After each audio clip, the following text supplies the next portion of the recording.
J, J, J, J. Quadruple Juliet. Now, Could I ask one question? yes. If you could go back to that last simulation, I'd just like to point out a couple of things that to me are bothersome. Specifically these last few injections, where the patient was apparently would have been given large dose of lorazepam, 4 milligrams, at a time when they are at a high blood level and would be expected to be asleep. Well, in addition to that, Doctor, I want you to refer to diagram JJJ, which incorporates the J. midazolam, In the last one? Or is this triple J or quadruple J? quadruple J. Okay, I want to be careful, so. All right, the most recent marked diagram. If we go back to that, now Dr. Schaefer's already confirmed the fact that the midazolam injections, as stated by Dr. Murray, correspond with the results at autopsy, correct? Yes. Now, assuming that Dr. Murray gave 2 milligrams of midazolam at 3, 2 milligrams at 7, 7:30. in your opinion, based upon Dr. Schaefer's simulation, is he giving that midazolam to an unconscious person?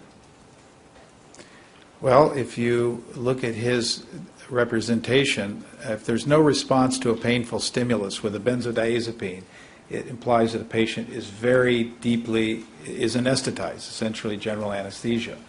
Because if they were deep sedation, they would, of course, respond to a painful stimuli because it's not an analgesic. So the only way you can block a response to a painful stimulus with a benzodiazepine or propofol, for that matter, is to have them at anesthetic levels, very deep, beyond deep sedation.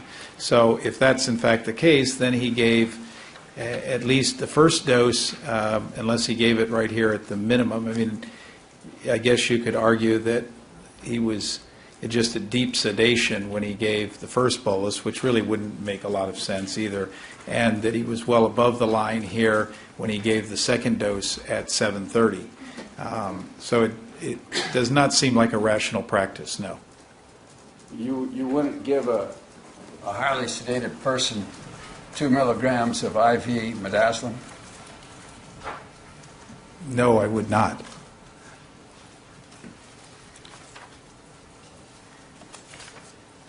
Now, I want to go from there to your simulation of,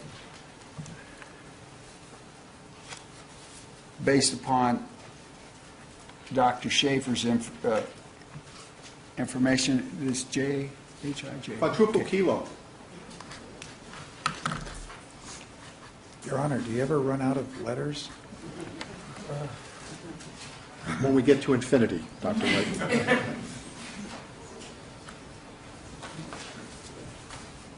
This is a computer model based upon, well, tell us what this computer model shows. Well, first I'd like to correct a misstatement you made. You attributed this to me, and this pharmacokinetic modeling was performed by Gabriella Mellon Ornalis, not by me. At your request. At my request, yes. And does it help you inform in your opinion as to the more likely scenario regarding lorazepam in this case? Yes, I think it does. Could you explain it? This diagram shows lorazepam concentration here in micrograms per milliliter, again as a function of time along the x-axis, and this would be time from midnight on the day in question.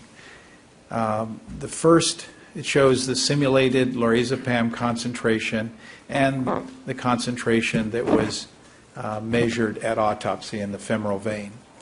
And what you see is the simulated average concentration curve with an initial 2 milligram bolus dose of lorazepam at 2 o'clock, followed by a second dose of lorazepam at approximately 5 o'clock, and then followed by an additional dose of lorazepam given at around I'm having the same problem as the last witness because of my eyes. I think that's 7 a.m., if I may.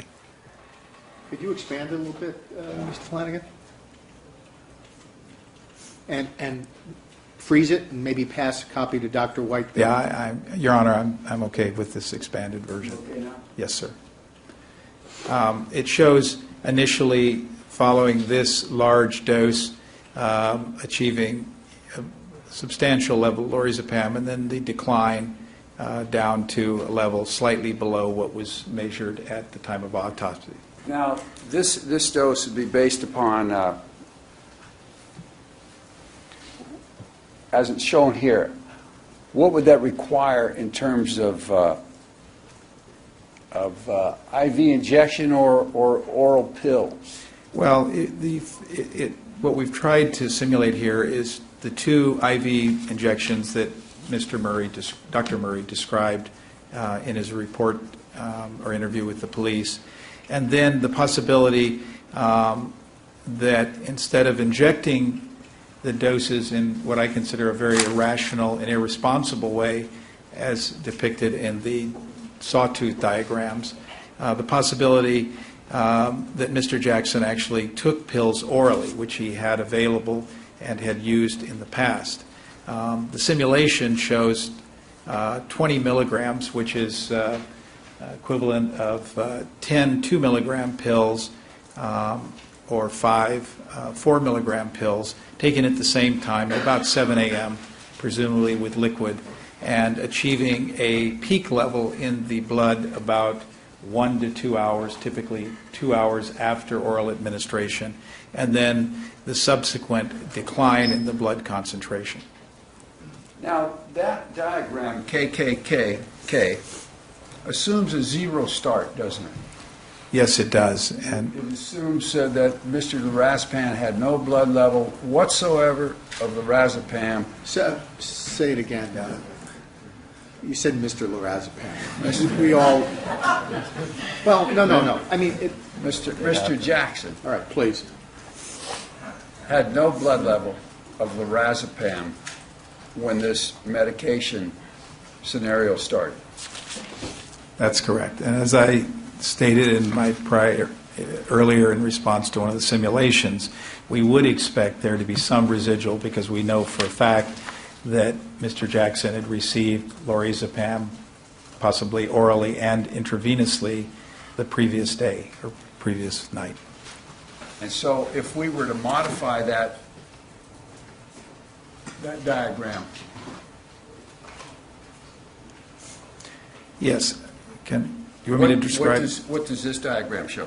And this is which diagram? This is LLLL. All right, so we need to mark it as quadruple Lima. What does this diagram show, Doctor? Again, this diagram shows lorazepam concentration in micrograms per milliliter.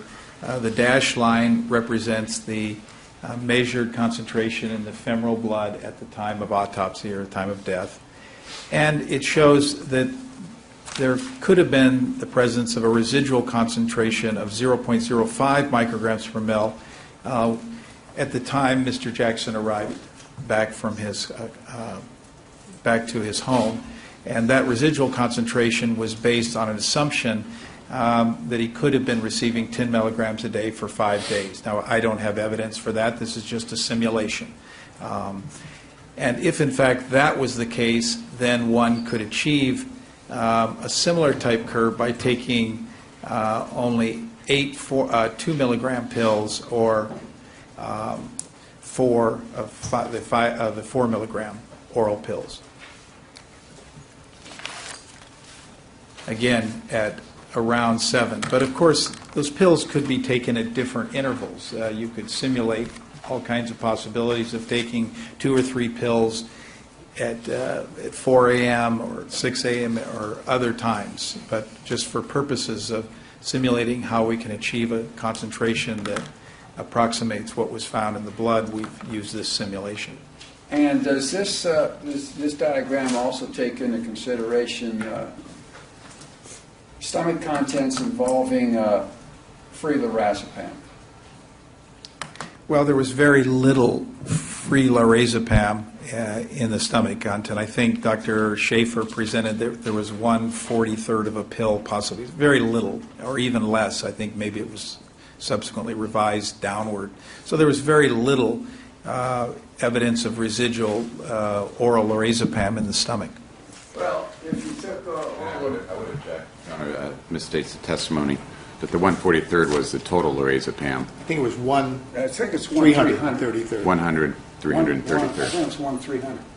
333rd. Over Does that sound reasonable? 333. Yes, I apologize. I wasn't sure of the number. I remember seeing the overhead that had the 1/43rd, but that was total. You're right. And there was lorazepam glucuronide in the stomach, which I think Dr. Schaefer said had refluxed back from the duodenum.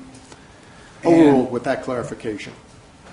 With the quantity of the lorazepam pills that would have been taken at 7 o'clock, at 12 o'clock, would you expect there to be much lorazepam still left in the stomach? Actually, I think you would expect very little, if any, because if you look at the classic article on lorazepam absorption and pharmacokinetics by Greenblatt, which I think I gave you a copy of, the time for dissolution of the pills averages about 15 or 16 minutes. And What do you from mean that, dissolution? the breakup, the dissolving in the liquid, in the gastric fluid. And following that, it's then absorbed through the gastric mucosa and the intestine as it's passed through. And Greenblatt and colleagues reported a absorption half-time. Again, this is the time to achieve 50% of the peak level in the blood is about 22 minutes, although there's some range. Some studies suggest it may be up to 40 minutes. But clearly sufficient time to be absorbed. And I would additionally point out that giving a bolus of liquid, and Mr. Jackson had various fruit drinks and water at his bedside, stimulates gastric emptying. So those pills easily could pass and would be expected to pass from the stomach into the upper GI tract, the duodenum, and the small intestines.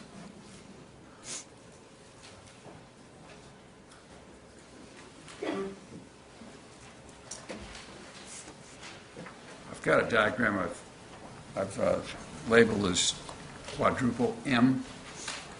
Quadruple mic.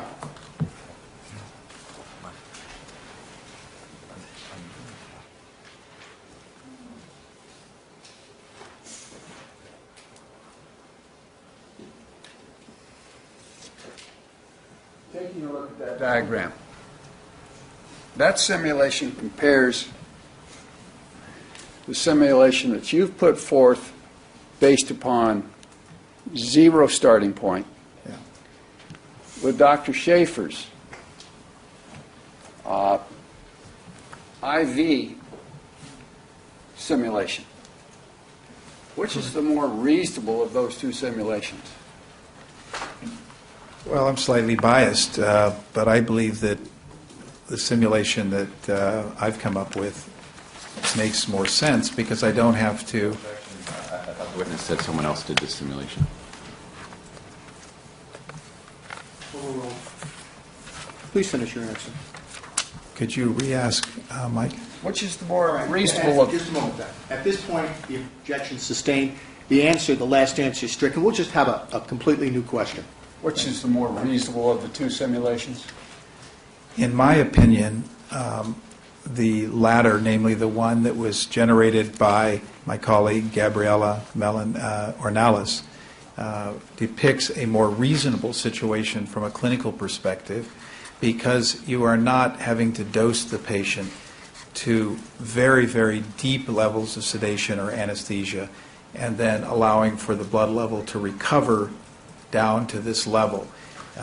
It shows that the patient does at peak develop a very deep level of sedation, but not nearly as high a level as was required with this sawtooth simulation, which I believe is irrational. I can't imagine anyone sitting at the bedside just repeatedly dosing in a large bolus dose of lorazepam. And I've got another diagram marked as quadruple N, which is basically similar to the last one, but it shows the starting point at a point